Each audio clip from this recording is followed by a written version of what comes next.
Hey guys, welcome back to another great episode on KOB TV, Chattanooga, Tennessee. I am your host, Ken Johnson, and we are back in Tigray and Eritrea.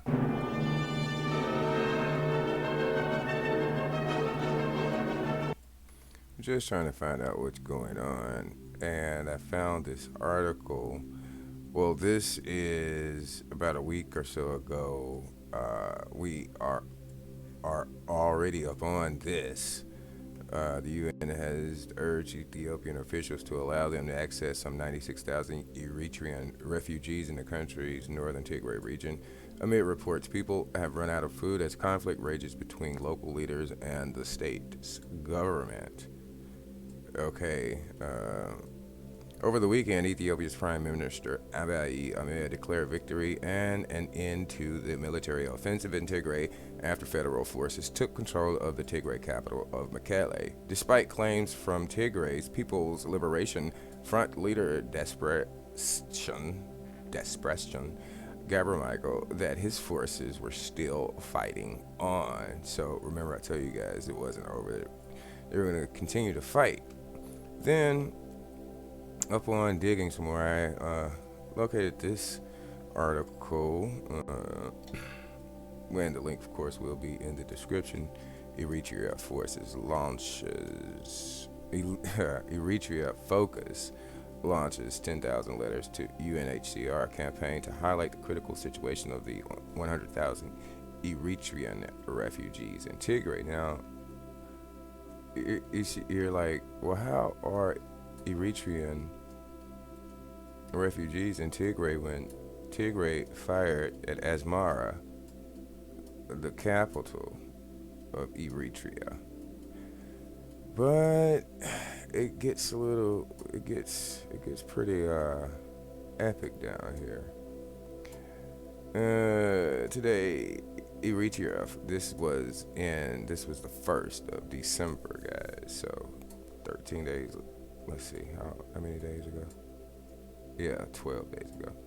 Today, Eritrea Focus is launching 10,000 letters to UNHCR campaign to highlight the abduction and ill treatment of refugees in Tigray by Eritrean occupying forces in collaboration with the Ethiopian government.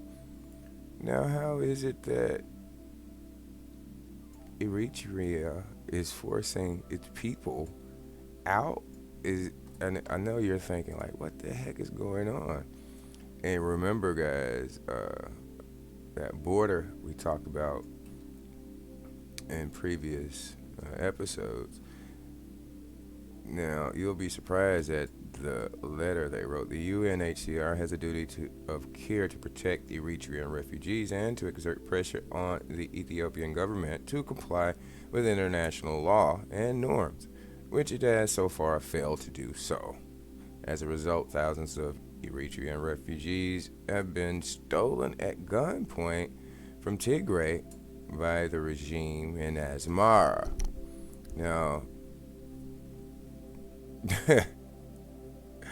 stolen from Tigray, guys. They're stolen.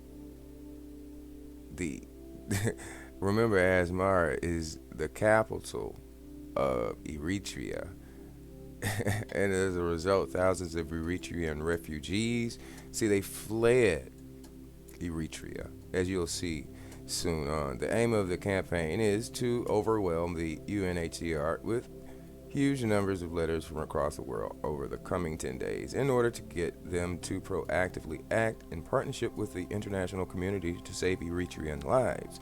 The campaign will be advertised on television and radio regularly, which we haven't seen, guys, over the coming days, so we get as many people as possible to send a letter to the UNHCR. Apparently, it must have been just over there that they were showing these advertisements. And if you wish to send, you can go to this site where the link is in the description. But let's go down to here. This is the body of the letter, mostly. Dear Mr. Grandi, I am writing to you to express my deep concern for the fate of the almost 100,000 Eritrean refugees in camps in the northern Ethiopia region of Tigray. As you are aware, they are now caught up in the fighting and in immediate peril. The refugees fled from Eritrea to escape the oppressive conditions inside the country and indefinite conscription that all Eritreans are subjected to. Now, there you have it. They're being oppressed, right? And I'm like, what the heck is going on in Eritrea? It's that border. It's that border. I'm telling you. Did you? You remember? It just stretches all the way down the side of Ethiopia, and they want to get the people, the indigenous people, out and put in their uh, regime, puppet regime, and control the nation. I mean, that's just the conclusion based on the information given. The refugees, okay, fled to escape the oppressive conditions. So that's what made me go backwards and say, well, what's going on here? Who is the prime minister there in Eritrea? But I stopped here first, and this will reiterate or reinforce what I just said. Eritrea, a country, the Horn of Africa, located on the Red Sea. Eritrea's coast, this is from Britannica as well. Eritrea's coastal location has long been important in its history and culture, a fact reflected in its name, which is an Italianized version of Mare Eritreum, Latin for Red Sea. The Red Sea was the route by which Christianity and Islam reached the area, and it was an important trade route that such powers as Turkey, Egypt, and Italy hoped to dominate by seizing control of ports. Ports are on the borders of the waterways, guys, so it's that border again. By seizing control of ports on the Eritrean coast line. It's a coastline, okay, but it says coast. Those ports promise access to the gold, coffee, and slaves. Guys, remember, focus. Sold by traders in the Ethiopian highlands to the south, and in the second half of the 20th century. Are you guys with me? Because I hate. Okay, you guys are with me. Okay. Second half of the 20th century, Ethiopia became the power from which the Eritrean people had to free themselves in order to create their own state. Now, I'll leave that link in the description as well. But this border, let's go down here, it's a little bit better. This border is, once you control, whoever drew that is obviously, they drew that up, 100 years ago? And we'll probably end up back there as well. But once you get all those people off the land, then you can start to control it. So I was like, they're being oppressed. And you can see it here a little bit better. Let me get my head out of the way. Is my head in the way, guys? Okay, yeah, I don't have to move that much. But yeah, this border, that's coastline, and it runs quite far. Okay, let's move on and find out who the prime minister is. This guy. You see this guy? Isaias Afwerki. Now, don't beat me up about the pronunciation. But he's forcing the people out, and if they come back, they'll probably get killed. Isaiah Afwerki, Tigray. Oh no, this is Tigrinya. Born the 2nd of February 1946, is an Eritrean politician who has been the first and current president of Eritrea, which is a long time, guys. A position he has held since after the Eritrean War of Independence in 1993, guys. So he's been there too long. That's insane. Let's go down here and look at this picture, and this is what keyed me in to know that he's not who you think he is. Here he is, President Isaiah Afwerki with U.S. Secretary of Defense Donald Rumsfeld, December 2002. Okay, so we know who Donald is and what he does, and he's with this guy shaking hands, and now all of a sudden they're running into Tigray. Tigray's got him running into Sudan. Sudan is crying, I can't take all of this. I mean, it's they just want the land, guys, so they can go in and set up shop. Um, 96,000 to 100,000 Eritrean refugees. Now, this article is from the Independent, and let's see if I got that picture. I can show you guys. Let's read a little bit of this. For almost 2 decades, Ethiopia has been a hospitable country for Eritrean refugees, but now we fear they are caught in the conflict, says the UN agency spokesman Balak. Mm. Now, UNHCR appeals to the government of Ethiopia to continue to fulfill its responsibility in hosting and protecting Eritrean refugees and allow humanitarian access to access people who are now desperately in need, he added. Our extreme worry is that we hear about attacks, the fighting near the camps. So they go to the camps and get the people, the slaves and traders. We hear about abductions and forced removals. They're abducting them. The Eritreans are abducting the people back and forcing them into whatever it is they do.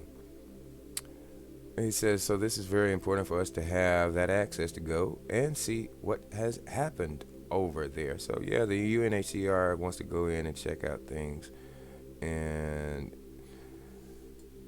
you know, they got shot at a couple times. They passed some checkpoints, claiming to check out the roads, but we know better. We know better. Look at that face. Youngest Ethiopian president ever, guys. Look at that face. And then let's just go back over here and remind you of some of these pictures. Uh, this one in particular. I mean, this is awful, man. This is awful. Okay, guys, I've held you too long. I just wanted to remind you that we should keep our eyes on this because this is the youngest group of refugees right now. And they are being moved or removed from the land which they were born and live on and forced to move around like vagabonds and vagrants, and this is it's awful. So if you want, you can sign that letter and continue to let the UNHCR know that you are seeing and hearing what's going on. So that is it. Until next time. Okay, guys, another thing is that I am leaving YouTube. I would say by Christmas, I should have most of my stuff there on UGETube. That's UGE2. UGE2. It will be in the description. Of course, my logo and everything is still the same, but I'm not gonna, be forced or told what to say or do by anybody. And you can't get the information because I've been censoring myself. It's obvious. I'm not saying what I want to say, and I can't. I want to talk about all the things that are going on with the politics that you guys don't know about, or with the medicines that you don't know about, but in fear of a ban or being censored, I have censored myself. And I'm just fed up with it. I can't. I've never been one to shy away from words or saying what I want to say, and I'm not gonna let them start now, or I'm not gonna start now letting people tell me what to say or do. So look for me at UG YouTube. Go over there and subscribe, please, because I'm gonna need you over there like I needed you over here. You can also check me out at BitChute and Odyssey. Uh, have to say goodbye to YouTube. I mean, think about it. They already gave me a warning and said the next time is a strike. That means I'll lose my consistency of uploads for what, a week or two? I don't know. A day is too long. Furthermore, they don't even tell you what the specifics are when you're banned. They just say, "Oh, you violated," and that's it, and we're getting you off. I did appeal. My appeal was, denied, and so I'm not gonna be walking on eggshells, you know, anymore, because that's what I was doing, unfortunately. So I have to apologize to my audience for not being whole. Whole. That's all I could say. It's not being really whole. I would really have lots more information about all the stuff that's going on, and I know you don't have time to search and look through all of the websites, videos, but I do, and so there you have it. Okay, guys, like, share, subscribe. I will get back with you later. Go to UG YouTube and subscribe, and I will talk to you later. Bye.